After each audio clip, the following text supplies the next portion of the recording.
tu vas dire un mot. Et la chose va s'accomplir dans vos vies. Dans Romains 4 et les circonstances.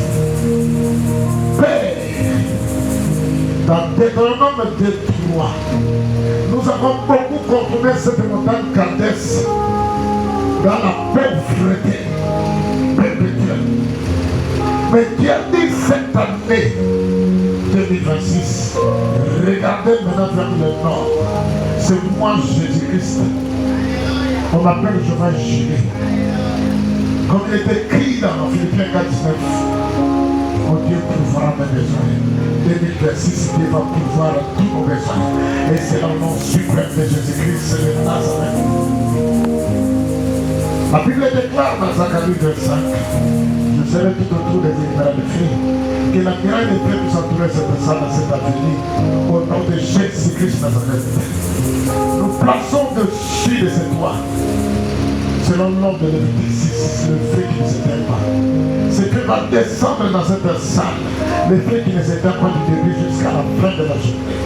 Et c'est là au nom précieux de Jésus-Christ de Nazareth. Que la puissance du sang règne dans cette salle.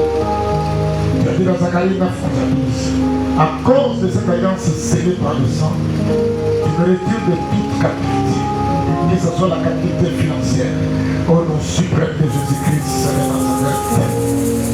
Que Dieu bénisse la prière d'aujourd'hui. Que Dieu fasse lever sa face sur nous. Que Dieu tourne tous ses regards sur nous. Amen. Que Dieu nous accorde la paix. Amen. Amen.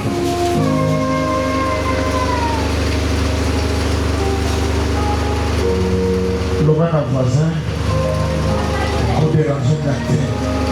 N'a eu comme la terre de l'eau. Amen. Amen. Bien-aimé dans le Seigneur. 2026. 2026. 2026. 2026. Acclamons très très bien Jésus-Christ. Bien-aimé dans le Seigneur. Les thèmes que nous allons développer ce matin. Le monde secret des géants financiers.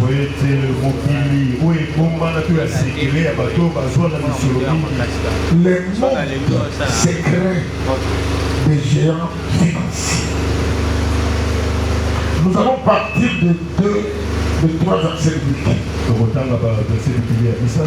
Jean 2. 2 Chroniques 26, 5.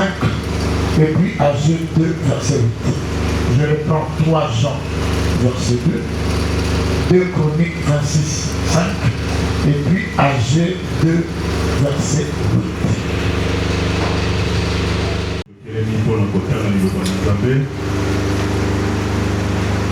Bien-aimé, je souhaite que tu prospères à tous égards et sois en bonne santé, comme prospère l'état de ton âme. 2 Chroniques 26, verset 5.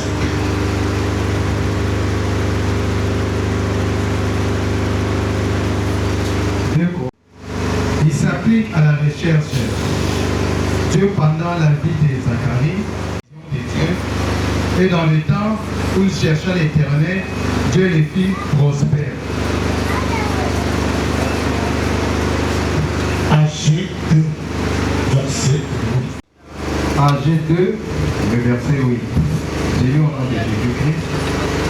L'argent est en moi, et l'or est en moi. Il est éternel des armées, parole de Dieu. Amen.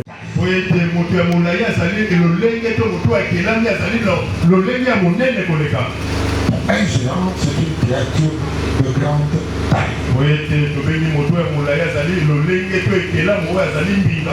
C'est aussi celle ou celui qui surpasse ses semblables. Je reprends pour une meilleure compréhension. Un géant, c'est une créature de grande taille. Ou encore celui ou celle qui surpasse ses semblables.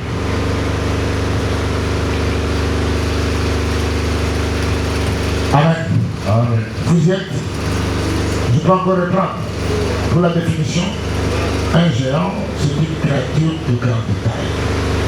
La deuxième définition, c'est celui ou celle qui surpasse ses semblables. Ok. Amen. Bien-aimé dans le Seigneur. Un grand serviteur de Dieu. Nigérian, paix à son âme. Ben Idaoussa. Le père du réveil nigérien et du réveil africain.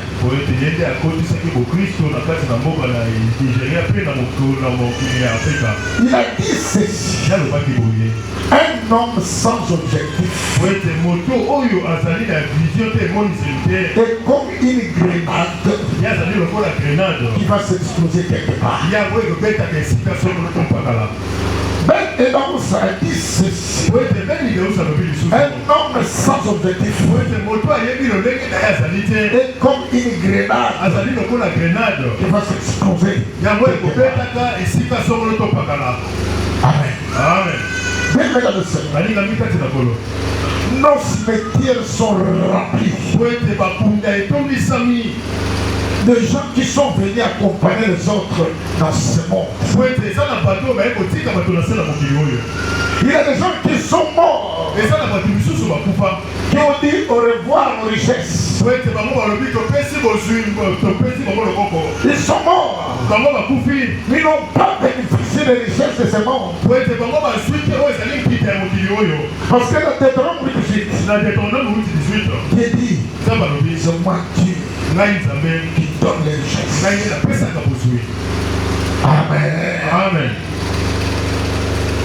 Il y a des gens qui sont morts sans se connecter au fleuve de la richesse.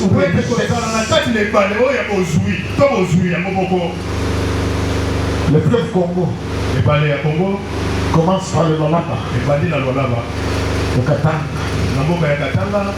ça vient au Kivu, ça passe par Maniema, dans la province orientale, dans la province de l'Équateur, dans la province de Bandundu, dans le bas Congo, jusqu'à l'océan. Ce n'est que dans le bas Congo où on va tirer, on va mettre le barrage. Si vous connaissez l'histoire, c'est un Belge, M. Vanderen, qui avait le projet de la création du barrage du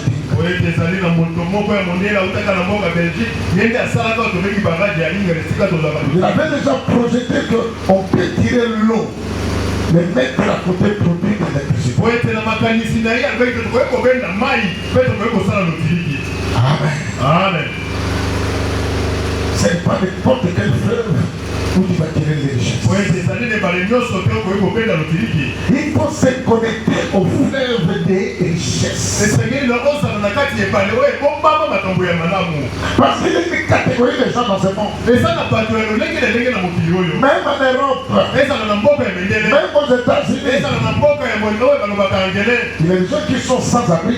Des clochards, des gens sans domicile, sans ressources. Il y a beaucoup de gens qui passent leur temps à parler des stars de la musique. Chaque jour, Ganaza Galoua, Ganaza Soudou Warrior, vous passez votre temps. Amen. Amen. Ils passent leur temps dans le théâtre. Ils passent leur temps dans la politique. Par contre, d'autres sont en train de travailler. D'autres sont en train de prier. Sont en train de chercher la prospérité. La vraie prospérité. Il y a des gens qui roulent avec des 4 voitures. Ils sont des grandes maisons. Ils sont dans les villas. Amen. Amen. La Bible est claire. Ecclésiaste 10, 19. L'argent répond à toi. En Matthieu 10, 35. Dieu ne fait exception des personnes. Un gérant financier, c'est un homme qui parle de millions dans sa vie. Amen. Amen. Dieu ne fait exception des personnes. Dans Jérémie 33, 6, vous allez lire à la maison, la Bible dit ceci: je les guérirai et les révélerai une abondance de paix et de vérité. Dans ce message, Dieu va vous révéler certaines vérités. Il faut te passer de la pauvreté à la richesse. 2026, c'est l'année des géants financiers. Il a déjà tracé.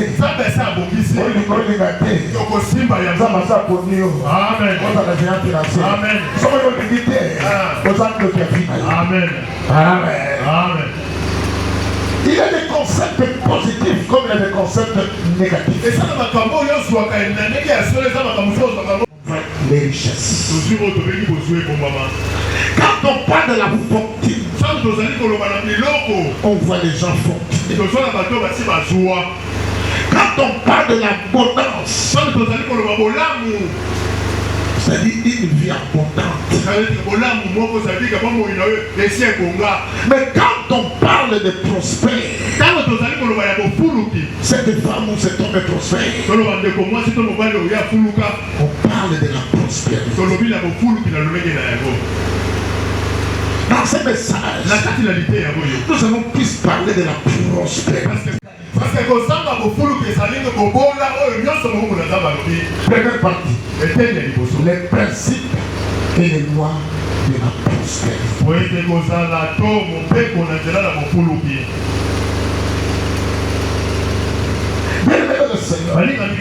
La notion de la prospérité est biblique.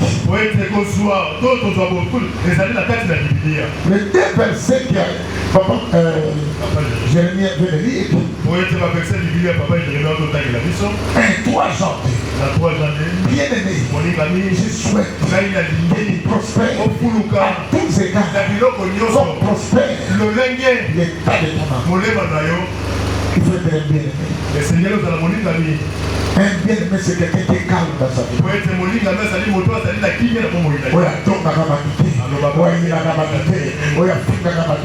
bien-aimé, c'est quelqu'un qui est calme, qui est posé. 2 Chroniques 26 et 5. La Bible dit: tant qu'il rechercha l'Éternel, Dieu le fit prospérer. Donc pour avoir la prospérité, il faut rechercher l'Éternel. Quand vous lisez Psaume 34, la terre, ce qui se rappelle de la terre appartient à l'Éternel. Amen, amen. Il faut comprendre ce qu'on appelle les royaumes. Il y a le royaume terrestre, il y a le royaume des minérales, il y a le royaume de plantes, il y a le royaume animal. L'argent vient de plantes. Toi qui dois dominer l'argent, tu dois appeler l'existence de ce qui n'existe pas. Il faut que l'argent vienne dans tes mains. Amen. Parce que toi tu es supérieur au plan. Amen. Venez le Seigneur. Dans Colossiens 4, 17. Je ne sais pas lire à la maison. Paul a reçu les offrandes des Colossiens. Quand il a reçu les offrandes des Colossiens, il va déclarer que vos offrandes représentent un fruit abondant.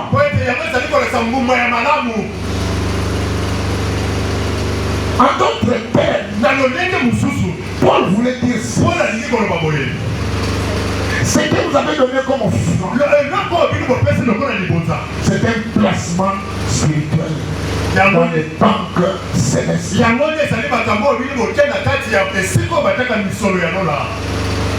Ça m'avait compris.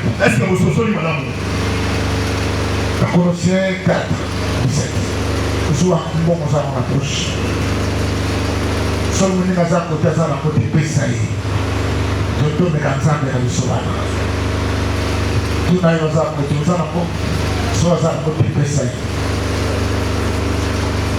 Tuna yi bala mo za na ko. Ko na so me pesa za na côté kinga bon pesa yo. Amen. Amen. Tomora.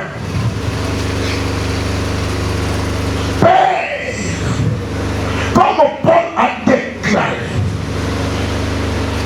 c'est que des membres de cette église viennent de prendre le tour, représente ce matin un fruit abondant. Il faut maintenant un placement spirituel dans les banques célestes.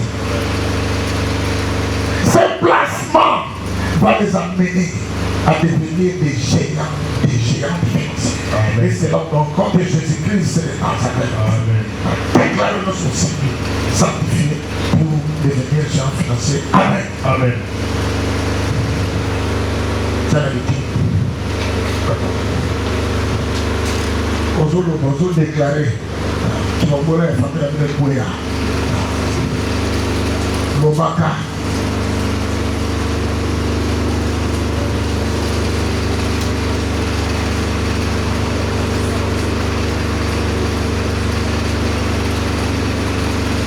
Rapidement, parce que je n'ai que 45 minutes.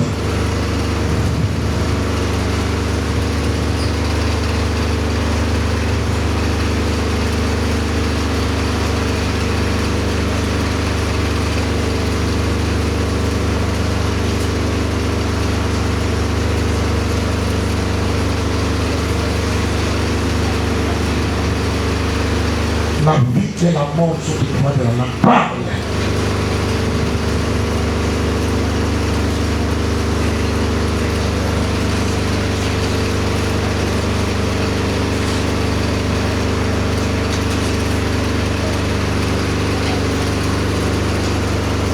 Amen.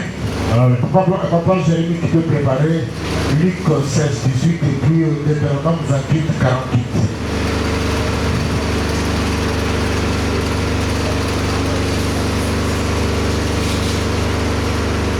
Luc 16, 18 et puis Deutéronome 28, 48 rapidement.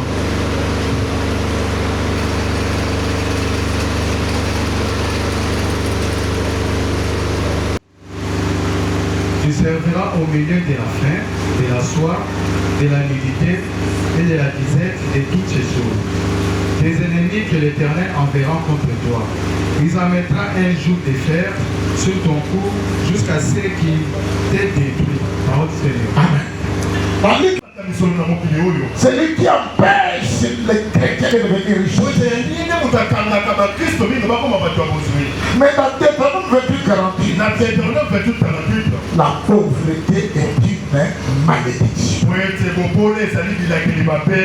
Parmi les malédictions qui se trouvent dans la Bible, il y a la pauvreté qui est une malédiction.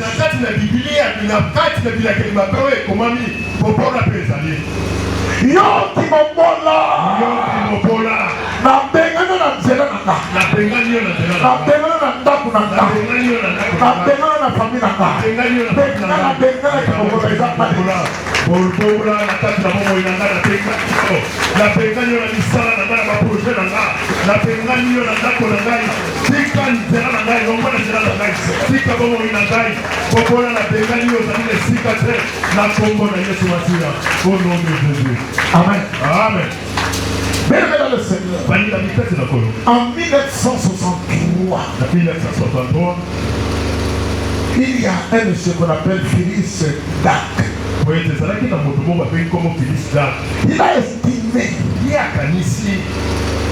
Les richesses de Salomon à 174 milliards de dollars.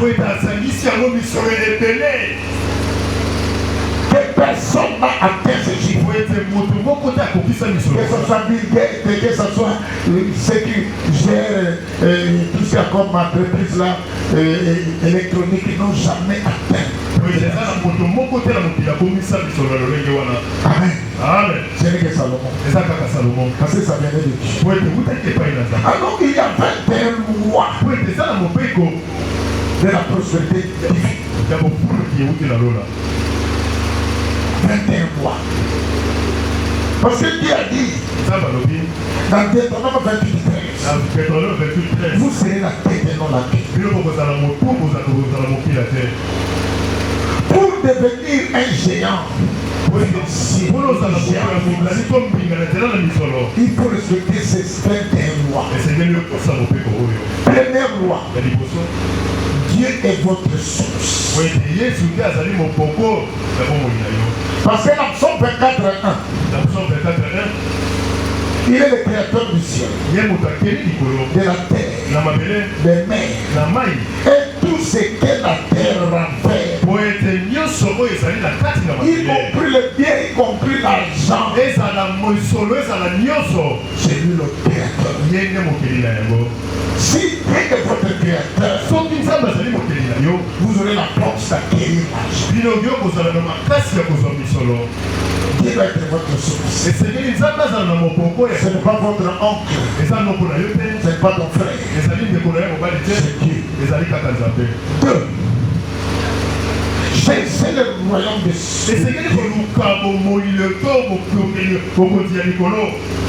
Ça vous allez lire dans Matthieu 6:33. C'est juste avant le royaume de Dieu.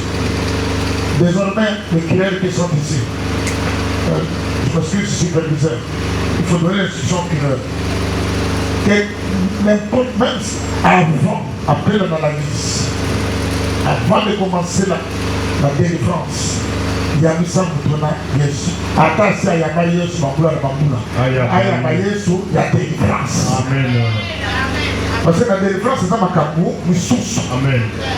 Attends, l'église, sauf moi, mais la délivrance, il y a pas Yesu, chaque jour, il y a pas Yesu. Nous donnons un temple, il y a un temple, il y a pas Yesu, il y a un temple. Amen. Amen. Amen. Deuxième, c'est chercher le royaume de Dieu. 3, il faut aller vite parce que je n'ai que 45 minutes. Adorez Dieu, votre source. Dans Job 36:11-12. Il faut obéir à Dieu et le servir. Parce que le service paye. Si tu as fait 10 ans ici, tu ne travailles pas dans l'œuvre de Dieu, cherche.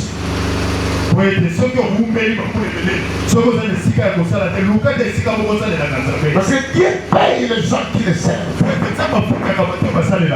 Amen. Amen. 4. Obéir au commandement de Dieu. 1 Roi 2:3. Il faut obéir au commandement de Dieu. Vous devez obéir au commandement de Dieu. 5. La crainte de l'Éternel.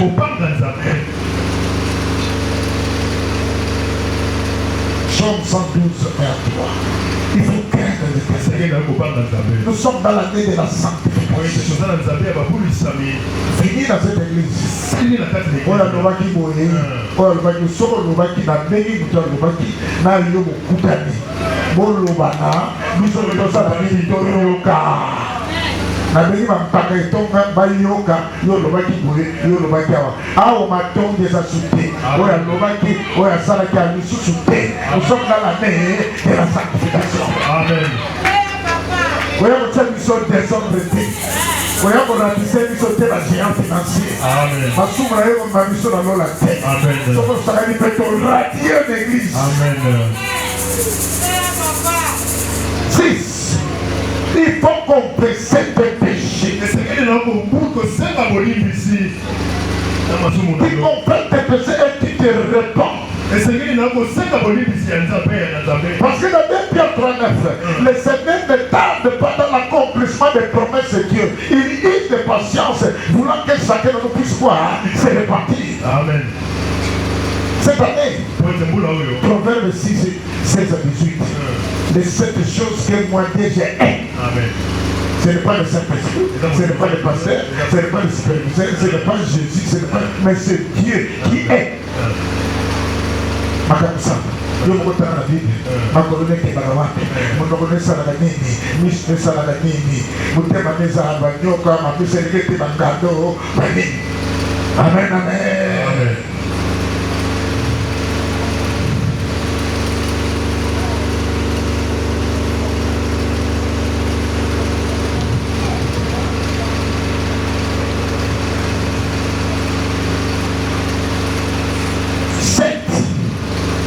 La paresse.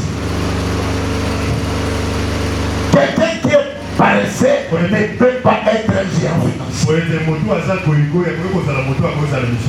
entendu le témoignage de mamie. Elle servait à 4h. 4h30, elle est déjà au niveau de Gambé. Yo, la 10h. Ah, dis-moi la manzaka. Olukakate, quand le téléphone comme il y a une balle à battre, Bambala Nicolo, parce que vous pouvez éclair, parce que vous pouvez plus ma fondre. Sans que vous avez la balle à battre, vous reçoit Luca, il y a yo, encore.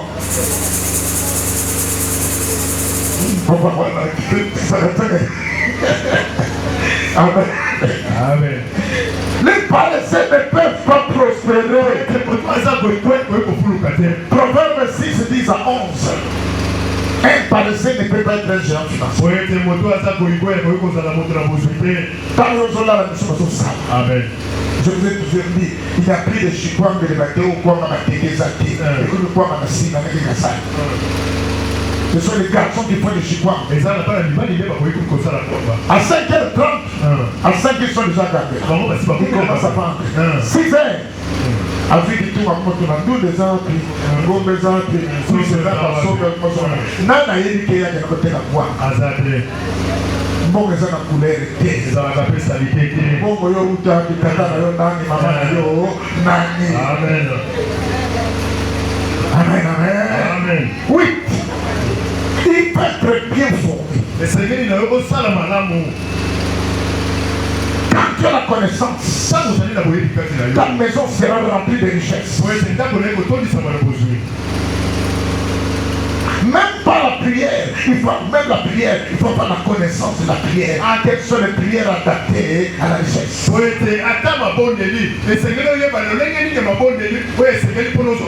Proverbe 27, 14. 9. Avoir des pensées positives. Pour être un géant financier, il faut avoir des pensées positives.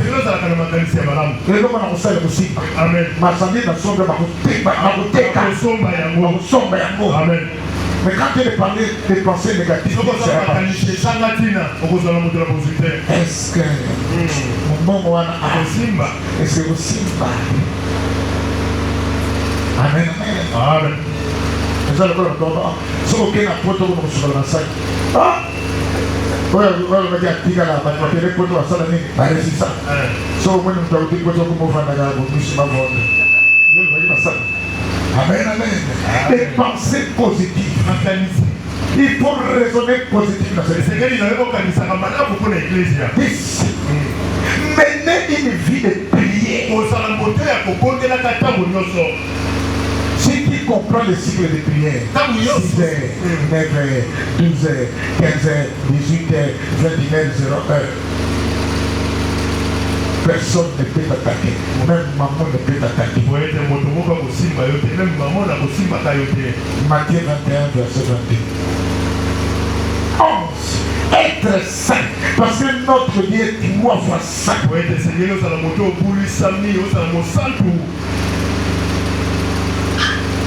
Celui qui ne mène pas une vie de péché. Celui qui est dans la sanctification. Ces mains seront comme les mains qu'on représente dans Psaume 1 à 3. Maboko ni soko na sisi kwa ndio mai. Ego tika kama kama kwa kwa. Maboko na richesse na richesse. Matushe kusalate. Amen. Amen, amen. Amen. 12. Bon, on se met là. 11.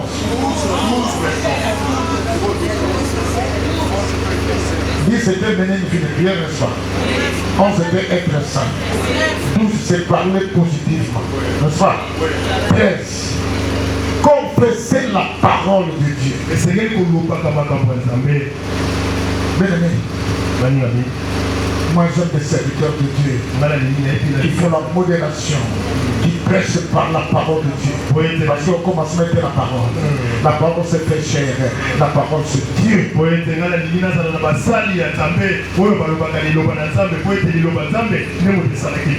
La qualité d'être géant financier, la qualité de la prospérité est garantie lorsque vous méditez et confessez les promesses de Dieu qui se trouvent dans la Bible.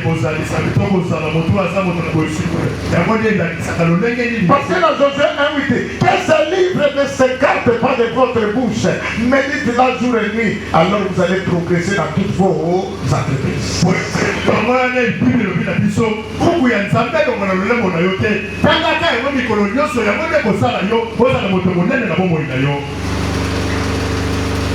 Un serviteur qui manque la Bible, un membre déterminé qui manque la Bible, on sommes à Kabelo, on sommes à closure, on sommes à plante, on a mis à l'amoni, on est côté, on a la Bible, on a $10. On a carrément dit que le coup va le voler à Kosoba et Sika. Sauf que au niveau de la riche, on a la Bible à $35. On écrit ça en or. Amen, amen, amen. Il faut que ça ensemble. Valère, il faut que ça valère. 14. Ne pas avoir peur de prendre les risques. Il faut prendre les risques. Un géant doit prendre les risques pour la prospérité. Donc nous sommes là, nous faisons accident, ils ont un loup. Accident, ils ont un loup. Amen, amen, amen. Quand on fait de l'eau, pour l'accident, vous êtes amen. Accident safe. Amen. C'est un sénat. Comme il dit malé là, qu'on est là, ah, il dit malé là, le souper. Amen. Qu'on est là, battuté. Amen. Yo, qu'on faut le coulouka, qu'on est là, battuté. Amen. Mon Dieu, vous n'avez pas ça dans le problème. Amen. Amen, amen. Amen. Et vous avez le couple mot. Parce que quand on a passé le mois de conseil, il y a beaucoup de passé le mois de conseil. C'est où le gars? Amen, amen. Ça va passer au moment. Amen. Faut prendre les risques. C'est l'oméga. 15. S'associer avec des personnes honnêtes et justes. Et c'est bien aimé. Si tu t'associes avec les gens qui sont des escrocs, il ne va pas aller très loin. Amen, amen, amen. Parce que quand tu t'associes avec les gens qui sont des méchants, ça va attirer la colère de Dieu dans tes affaires, dans tout ce que tu fais comme coopération. Quand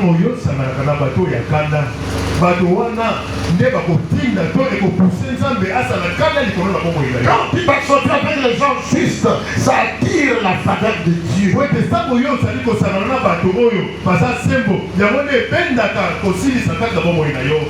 16. Intercéder pour les autres. Job 42:12. Il faut toujours penser de bien des autres. Moninga asali magasin sika. Après mutuka sika. Dieu na condition de nos petits frères mutuka sika. Ça de pas pour là. Yo se ko ah. Et ça nous regarde mutuka là. Yo besoin de ça nous pèse l'auté. Amen. Vous avez ma paix. Amen. Ma place na nous a Amen. Amen, amen. Amen. 17. L'amour. Vous avez besoin de l'amour de Dieu pour bénéficier de la faveur de Dieu. Matthieu 7, verset 12. Si quelqu'un qui est à côté, tu n'aimes pas quelqu'un qui est à côté, comment tu vas aimer Dieu que tu ne vois pas? Amen. Amen. 18. N'est pas trompé. L'art de tromper tes clients, tes partenaires, ton personnel est un acte d'anti-prospérité. Parce que beaucoup ça va sali na yo, bato yo te kala kabiloko, yango de ko memaka yo te na bofuluki. Bien aimé, je vis la moni quand tu es encore au ministère du combat. dans votre zala qui est dans le ministère. Moutake comme Sénégalais, Nazandouana, a soumis la tête de Jésus. A soumis 5 000, soumis 10 000 francs. Yangoyo, la tête de Jésus, $35, 40 Mabongati. Ma pesa maman m'a dit nyongo, maman m'a qui m'a prié dans la nyongo. $40, moi j'ai pesa 40 à qui m'a prié. Ma kala muti, mais comme la sakate, la somme ça na muti na yo. Amen. Amen. 19. Donner. Les épices ou l'ingrédient de la prospérité. Oui, c'est depuis sitôt l'ingrédient à bofuluki. C'est l'habitude de donner régulièrement à Dieu. Aux hommes de Dieu, aux pauvres, aux nécessités.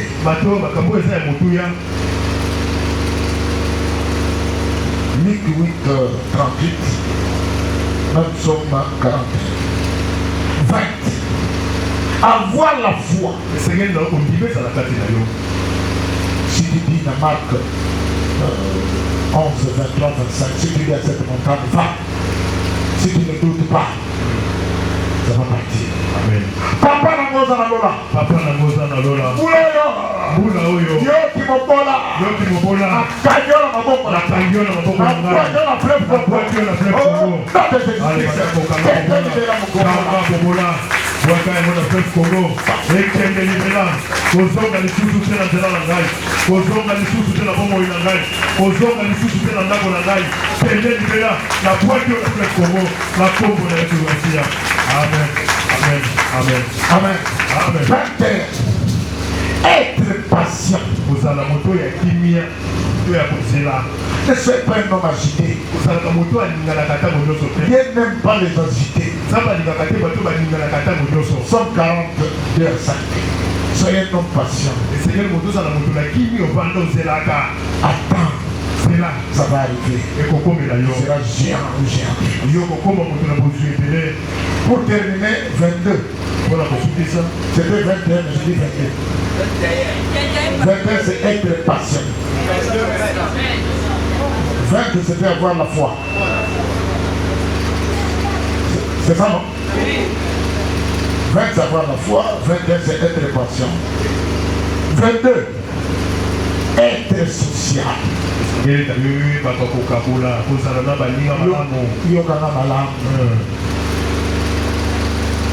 En sociologie, il y a une partie qu'on appelle la sociométrie. Mais la semaille vient du mot sémence. Il y a une loi perpétuelle qui restera jusqu'à l'infini. Genèse 8, 22. Tant que la terre existe, la loi de la semaille existera. Quand tu sèmes les haricots, tu vas récolter les haricots. Quand tu sèmes les arachides, tu vas récolter les arachides. Mais s'aimer n'est pas une religion. C'est l'exercice qui t'amène à une attitude élevée.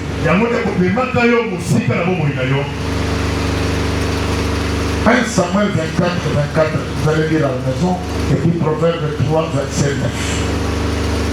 Bien, mesdames et seigneurs, un fermier, allez même dans le village. Ne jette pas de semences.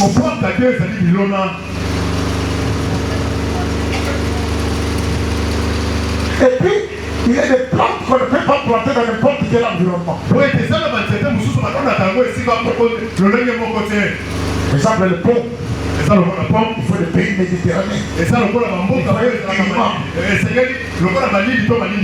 La Bible dit on peut planter dans un terrain qui a des pierres, dans les épines ou la bonne terre. Si tu veux devenir riche, il faut s'aimer dans la bonne terre. Il y a ce qu'on appelle le principe de la dispersion. Je vais te répéter trop court parce qu'il me reste simplement 5 minutes. Parmi les principes de la dispersion, la vie est indicienne. Quand tu donnes la vie, tu auras l'avantage de la provision. Tu vas avoir des idées célestes. Tu vas résister aux menaces des dévoreurs. Les bénédictions seront visibles. La Bible dit, la Ligue 8-18,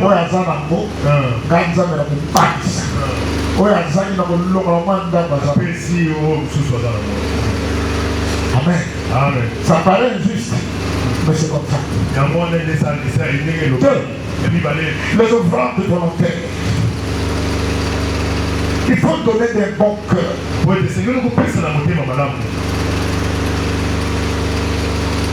2 Corinthiens 8, 11 à 13. Pourquoi il a l'offrande du prophète. C'est la manière d'apprécier la grâce de Dieu pour le serviteur.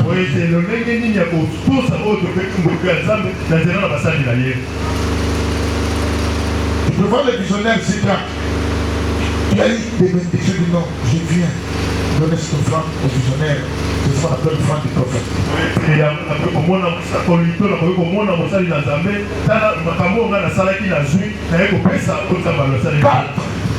L'offrande du projet. De cette année, quand le président de la commission française va passer, il va vous expliquer qu'est-ce que nous devons faire cette année pour l'achat de la parcelle.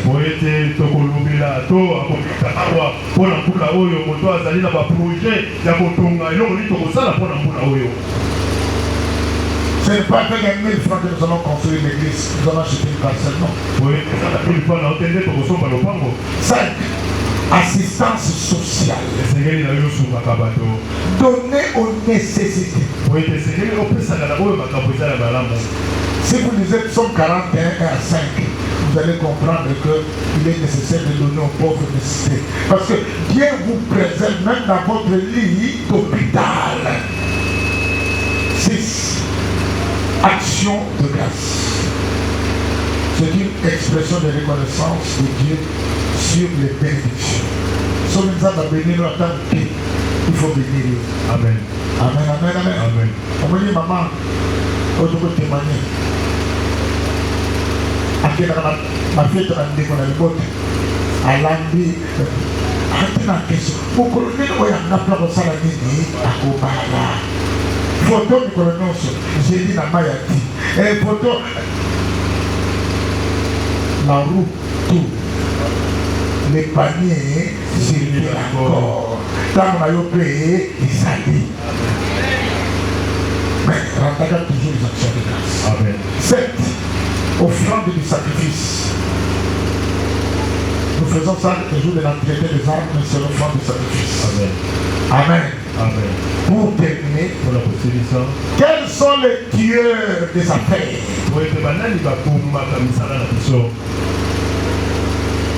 Quels sont les tueurs des affaires?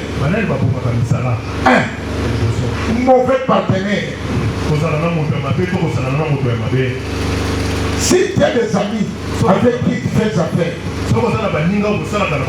si les autres pratiquent les fétiches, ils consultent les loges, il n'ira pas très loin.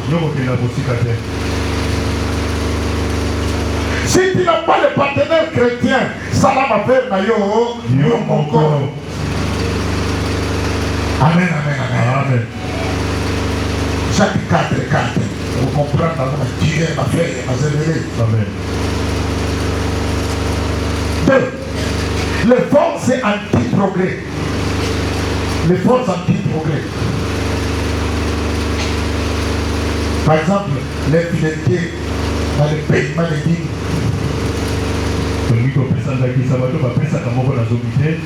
Ne pas s'aimer dans l'œuvre de Dieu.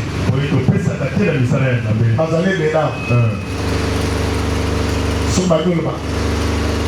Vous pouvez savoir comment le logo. Ah non, vous pouvez savoir vous dire la plage en chef. Vous savez 15 ans à voir, maintenant vous allez progresser, vous progresser. Vous l'avez dit. Ma boque ma cape. Vous allez ma boque pinard. Ma boque fumama. Vous allez pas me fumer. Amen. Amen. 3. Employer des gens démoniaques. Et dans la boutique, dans la il faut choisir les gens. Quand tu as des gens démoniaques, ils vont faire tomber ton entreprise. Amen. Amen, amen. Amen. Beaucoup de gens n'avaient pas compris. Moi, j'avais un enfant qu'on avait laissé là à la maison. Moi, à 22 heures, j'ai fermé ma porte, j'ai fait avec lui d'onction. Aspersion du sien, la moitié de mon mouvement. Nous, si on a un service, il y a après service. Ndako na yo bien ndako. Atuli une question. Nati comme tande mo bena atende. Atende. Asa nini? Atende. Abi ne papa l'autre na toko wa savait que on a démoniaque. Amen. Amen. 4. Sacrifier le temps de prière. Quand tu sacrifies le temps de prière pour les affaires. Il faut bien maximer tes temps de prière. Il ne faut pas engager quelqu'un qui engage aujourd'hui après. Papa, nous avons le sambo. Nous avons boutique. Oh, soit il va combattre. Tant que vous avez un sala, soit vous avez ou bien après ça, elle vous savez. Oui, comme le prière, où tu vas. Amen, amen. Amen. Il faut bien maximer le temps de prière. Amen, amen. Amen. 3. Commencer une affaire de prière avec une fausse base. Si on m'a dit prière, on a un bon m'a dit, vous savez, on m'a dit. N'a pas ça au capital. Amen, amen, amen. Amen. Si l'affaire va se courir. Une affaire avec une mauvaise base. J'ai vu des entreprises qu'on a données aux acquéreurs. La petite vient à Bison, nous avons un camarade qui a eu la Zania, la petite société. Dans mon avis, dans tout le monde qui est d'accord, tu n'es pas dit. On a vu. Ah. Et petit, est-ce que ma calée va aller dans la salle? N'a-t-il pas de Abi Bamukamai. Donc, n'a capital. N'a ni tout cas, nous sommes nous à l'élan. Quand tu commences à faire avec une mauvaise base. 4. Manque de compétences. Il y a aussi à faire au lieu de comptabilité. Le voilà pas sur qui ça. Baké en Afrique, Bazumbo. Bon, à cause de bijou. À cause de bijou. Basé en bon exact. Alors, on a pas Afrique à Kena, Kitty Bank, à Zumbo. À Zune Kitty Bank, à Kena, l'homme qui se fait sur les combats. C'est comme un bel nom sur Yokan. Tansak. Ce qu'il y a la banque au team, ça peut dire, mais il y a aussi une bonne non, non, foot aux autres côtés. Mais ce sont ma mère, tout le monde l'a gagné là. Afrique, je suis bon, ma pèse par une bon, je pèse ma bonne. Nous sommes bon, Afrique du Sud, bon, Angola, moi ça va pas foutre ma nyongo. Manque de compétences. Si tu ne sais pas gérer, tu n'as pas de fiches de stock, tu n'as pas de fiches de compte, sois un comptable foutalier. À vous savez, nous allons pour comme agent financier. Amen. Amen. Mauvais choix des affaires. Nous allons terminer par là. Mauvais choix des affaires. Le commerce sur ça, nous avons l'accès. Il sait que ça vous dit copia. Au moins, nous avons une pharmacie.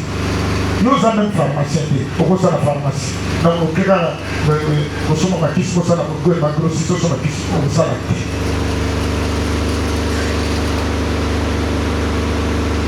7 ou 6. Avoir de lourdes dettes. Romains 13, 8. Il ne faut pas avoir de dettes. Amen. Enfin, l'épargne. L'épargne, c'est la fondation pour être un géant financier. Il faut avoir un plan d'épargne. Pour devenir, je pose la question, dans la salle, compte bancaire, en tout cas, c'est la félicité. L'église de la même activité, même ma pauvre église, on a la télé, dans la compte. C'est bien. C'est le même temps. Quand on met dans la vie de Dieu. Amen. Amen. C'est 100% d'argent qui passe dans tes mains. Voici le plan. 20% c'est à mettre à côté. 10% à Dieu. 10% à mettre dans un coffre fort ou compte d'épargne. 60% c'est pour le recyclage. Amen. Là qui va ici. C'est bien compris? Amen. Allez là, non, ok, on va mettre 10 000 et il m'a beaucoup. Pas 10 000 à moi. Maintenant, il a plus de 10 000. Donc, on a 1000 dollars et il m'a beaucoup. Quand 1000 dollars et il m'a dit, ah, 1000 à moi, descend, tu tiens quoi à côté. Amen. Au long de l'imbo, on va mettre en santé. C'est 100 dollars. Aussi, pour ma banque. 100 dollars. Quel robot? La banque. Quel autre l'épargne? Si vous avez un coffre fort, la banque, c'est un coffre fort. La banque, c'est bien parce que vous l'avez banque. 60. Quand ça va, on a eu un moment où naga. Au moins, on a un père à la tête, mon collègue au fond là, au moins, on a été commencé à dire Amen. Amen. Papa la cosa la lola. Papa la cosa la lola. Na boy ki mokola lelo. Na boy ki mokola lelo. Na boy ki mokola la bomo ilayo. Oba la zambe la boy ki mokola lelo. La boy ya bola. La ba plonger la boy ki mokola la kombo la yesu matin. Amen. Amen. Papa la cosa la lola. Papa la cosa la lola. Longole na nzela. Longole na nzela na ngai. Ale pita ko bon. Moto nyoso. Yawe longole na nzela na ngai. Longole ki prospérité la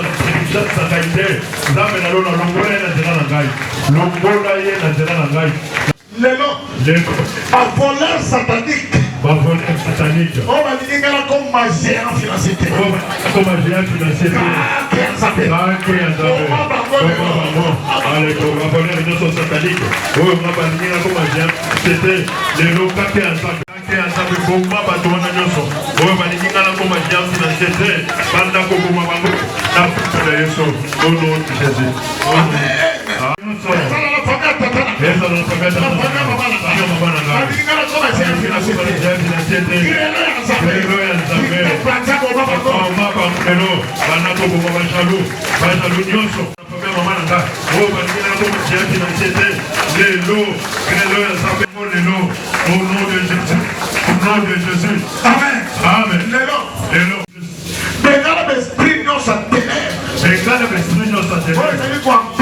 Oui, ça veut empêcher.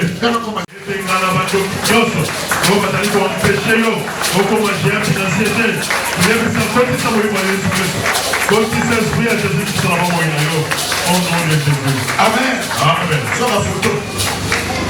Une seule photo.